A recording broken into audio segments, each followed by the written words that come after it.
A cualquier producto, a cualquier activo, se exigen tres cosas: rentabilidad, riesgo y liquidez. La mayoría de nosotros ya sabemos lo que queremos todos, porque coincidimos: la máxima rentabilidad, el mínimo riesgo y la máxima liquidez. Cuando hablamos de renta fija, ¿en realidad tenemos riesgo? Sí, tenemos riesgos, y a continuación los vamos a detallar. ¿Qué tres tipos de riesgo soportamos al comprar un activo de renta fija? En primer lugar, el riesgo de crédito, que es el riesgo que asumimos de que un emisor no pueda cumplir sus obligaciones de pago en algún momento. Segundo, el riesgo de liquidez, que es la posibilidad que tengamos de poder deshacernos de un bono que hemos comprado en un mercado y por lo tanto de recuperar la inversión. Y en tercer lugar, ¿a qué precio vamos a recuperar este bono? Esto es lo que llamamos riesgo de mercado. El hecho de que un precio de un bono suba y baje nos aporta un riesgo, es la volatilidad del precio y por lo tanto tenemos lo que llamamos un riesgo de mercado. Si nos centramos en el riesgo de crédito, podemos decir que existen empresas independientes que califican el riesgo de emisión, eso que denominamos empresas de rating. ¿Qué hacen estas empresas? Pues dan opiniones sobre la capacidad de pago que tienen los emisores. ¿Qué se evalúa exactamente? La probabilidad de pago, la naturaleza y provisiones de la obligación y el grado de prioridad de los acreedores en el caso de impago. Las agencias de rating lo que hacen únicamente es dar una opinión, por lo tanto no es garantía de nada. Los ratings de los emisores suelen distinguirse entre productos a corto y largo plazo, y las calificaciones van en unos símbolos, que normalmente son letras, que nos dan información sobre la calidad de la emisión, tanto del emisor como de la emisión. Es decir, un mismo emisor puede emitir dos productos de deuda diferentes, donde el riesgo de las emisiones sean distintas, aunque el emisor sea el mismo. Esto lo veréis en un ejemplo. ¿Qué es el rating? Recordad, es una opinión independiente sobre la capacidad de pago de un emisor respecto a una emisión. ¿Qué no es el rating? No es una recomendación de compra o de venta del instrumento calificado, no ofrece ninguna garantía de pago y, muy importante, no es inamovible, es decir, un emisor puede tener un riesgo en el momento que emite la deuda y este emisor puede deteriorarse o mejorarse su situación financiera de manera que una empresa de calificación le pueda variar la nota. La agencia de calificación o de rating lo que hace es darnos una opinión sobre la posibilidad futura de que el emisor pague el bono y los cupones que se ha comprometido. ¿Y qué analiza una empresa de rating? 1. La evolución financiera pasada y la perspectiva del futuro. 2. El entorno económico en el que está operando la empresa en concreto. 3. El posicionamiento de dicha empresa dentro del sector. 4. El entorno jurídico normativo. Y 5. La postura y objetivos de los directivos y de los accionistas. Así que lo que consigue una empresa que utilice una empresa de rating es intentar conseguir una amplia base de inversores que confían tanto en el emisor como en la empresa de rating que da su opinión y, en consecuencia, si el rating es bueno, podrán emitir deuda a un coste más bajo y en mayor cantidad. Y en cambio, si el rating es malo, a la hora de emitir deuda, esta deuda tendrá que emitirse a un precio muy alto. Tendrán que pagar cara dicha deuda. Así que en según qué momento, la opinión de la empresa calificadora puede ir en contra del emisor. Entonces, la pregunta es, ¿las agencias de rating siempre responden en el momento adecuado al riesgo que tiene el emisor? La respuesta es que no siempre. Las empresas acostumbran a responder de manera tardía a los cambios de condiciones de pago. Es común pensar en algún ejemplo, que no mencionaremos el nombre de ningún banco, pero hay algún banco no nacional que justo antes de su quiebra tenía una máxima calificación crediticia. ¿Y esto qué ha podido hacer el inversor? Nada. ¿Lo sabía la empresa de rating? No lo sabemos. Cabe pensar que cuando evaluó dicho banco pensaba que la capacidad era buena, pero en un momento determinado dicha calificación empeoró. Lo mismo si hablamos de estados, las recientes quiebras de estados, ha habido momentos en que las calificadoras les daban muy buena nota y en cambio han llegado al default, a no poder devolver el capital que se habían comprometido a devolver en su momento inicial. ¿Es lo mismo un rating para un país desarrollado o para un país emergente? Evidentemente no. Un país desarrollado, y más en la era de la información en la que estamos viviendo, es bastante plausible pensar que lo que hace el mercado y la empresa de calificación es ir de la mano. Es decir, que lo que hacen las agencias es confirmar lo que ya se está viviendo en los mercados. En cambio, en un país emergente donde no hay tanta información o la que hay no es transparente, pues una empresa que califique muy bien un emisor de un país emergente nos puede ofrecer una gran ayuda para el inversor. Pero cuidado, el rating no es todo oro lo que reluce. ¿Por qué motivo? Porque el emisor acostumbra a ser el cliente de la calificadora y normalmente quien paga manda. Así que si la calificación no es muy buena, pues se podrían llegar a romper las relaciones. Y esto pues no iría en beneficio de ningún inversor. ¿Cuáles son las principales agencias de calificación? Pues las más conocidas son tres: Standard & Poor's, Moody's y Fitch, donde lo que hacen es poner nota. Si yo intento comparar mi labor como profesor a la labor que hace una empresa de calificación, pues lo que hacemos es evaluar y poner notas. Y déjenme que les diga una obviedad: lo difícil no es aprobar o suspender, lo difícil es calificar a aquel alumno que está en la frontera entre el aprobado y el suspenso, entre el notable y el sobresaliente, entre el sobresaliente y la matrícula de honor. Los que están aprobados o suspendidos, esto no es muy discutible, normalmente coincidimos todos. Entonces, ¿qué hacen las empresas de calificación? Pues para intentar desgranar esa calificación de una manera más apurada, van dando notas. Las más conocidas, que serían las de Standard & Poor's, pues empezamos por una AAA y llegaríamos hasta la D de default. Entre la AAA y la D, pues hay una serie de escalones que van degradando la nota.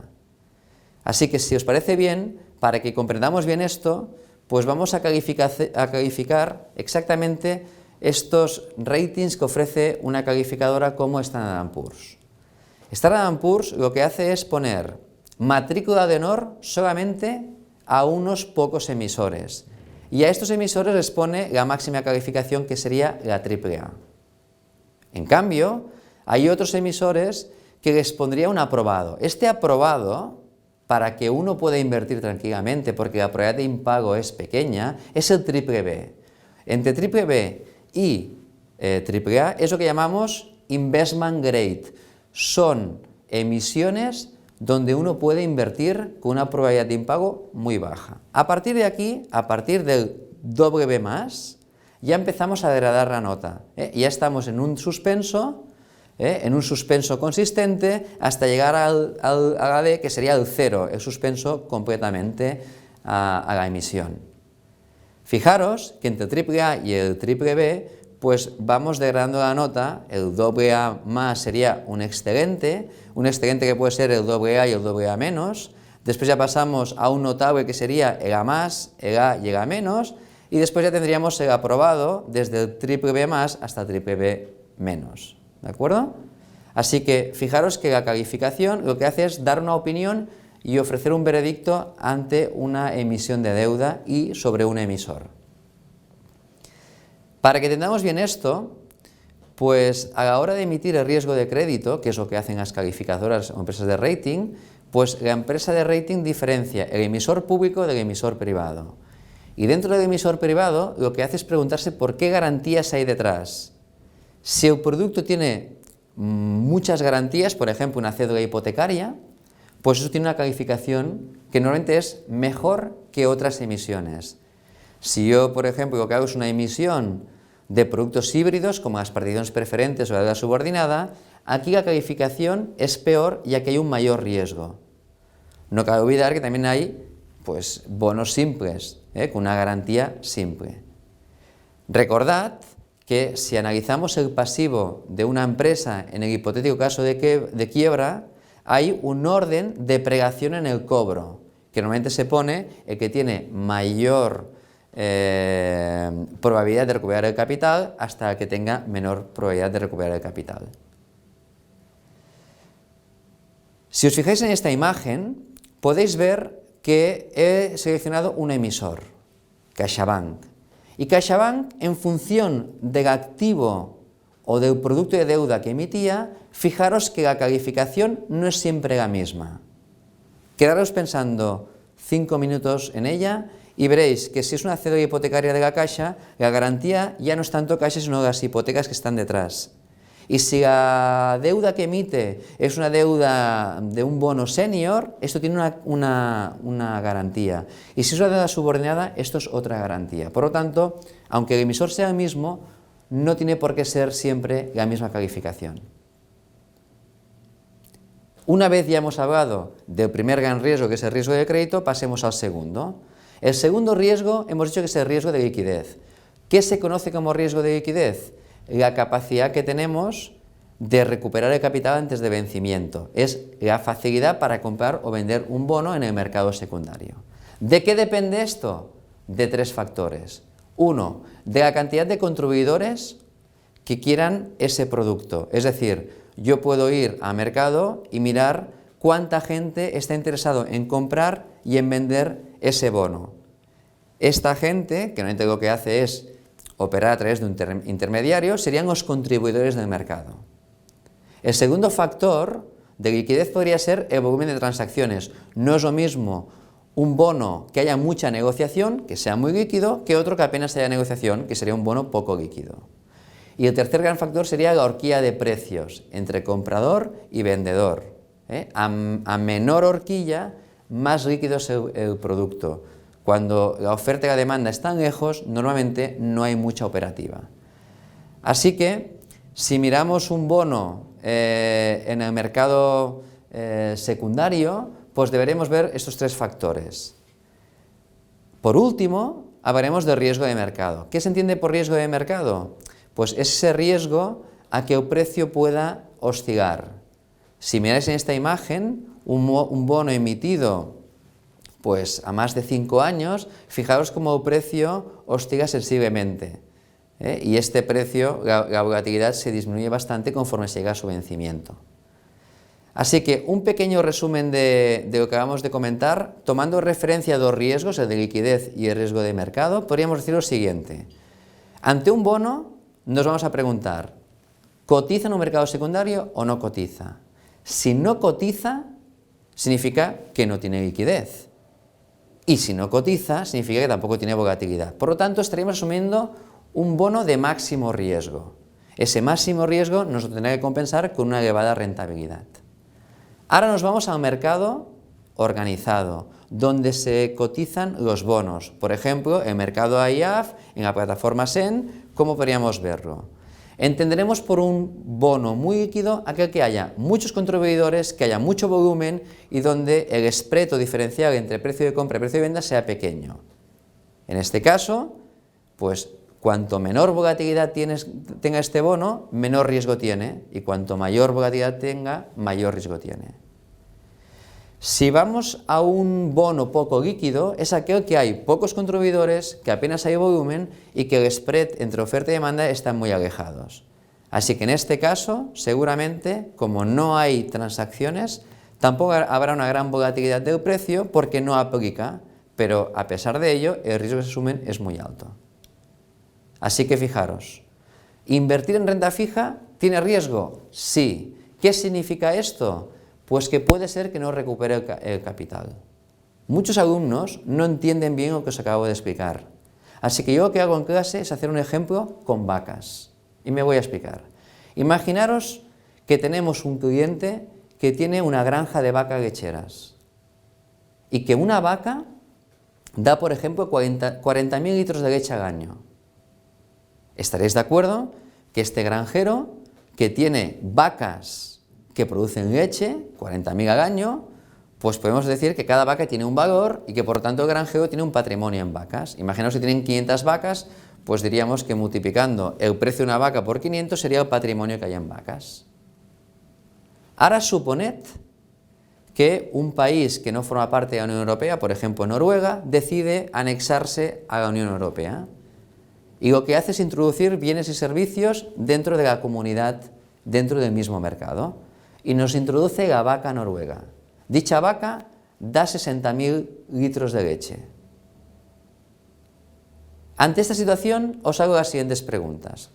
Primera, ¿la vaca española dejaría de dar 40.000 litros de leche porque aparezca una vaca noruega que da 60.000? Obviamente no. La vaca española continuará dando 40.000 litros de leche. Pues esto es un símil al bono. El bono, cuando tú adquieres el bono, lo que te va a dar el bono lo conoces desde el momento inicial, porque lo que te da es un rendimiento fijo, preestablecido, prefijado. Segunda cuestión. Si te pongo las dos vacas delante, ¿tú qué vaca quieres? ¿La que da 40.000, la española, o la noruega que da 60.000? Seguramente me vais a decir la noruega, pero la española no la queréis por nada del mundo. A igualdad de precio no, pero si yo os ofrezco la vaca española más barata, quizás más de uno la compraría. Así que fijaros, ¿qué ha pasado en este ejemplo? Pues que una vaca española, que si queréis pongamos un precio de 100 en el momento inicial, que da 40.000 litros de leche, en el momento que aparece una vaca que da más, en el momento que aparece la vaca noruega que da 60.000 litros de leche, automáticamente esto afecta en la cotización de la vaca española, es decir, baja el precio de la vaca española. ¿Y qué le pasa al granjero español? Pues el granjero español, por el mero hecho que haya venido una vaca noruega que tiene mayor capacidad de dar leche, lo que provoca es que su patrimonio disminuya. Este es el riesgo principal en renta fija. Por eso decimos que la renta fija es de todo menos fija, porque es fijo lo que va a dar, pero no es fijo el precio que tú puedes recuperar dicha inversión. Así que, a continuación os voy a hablar de esa relación del precio y la rentabilidad.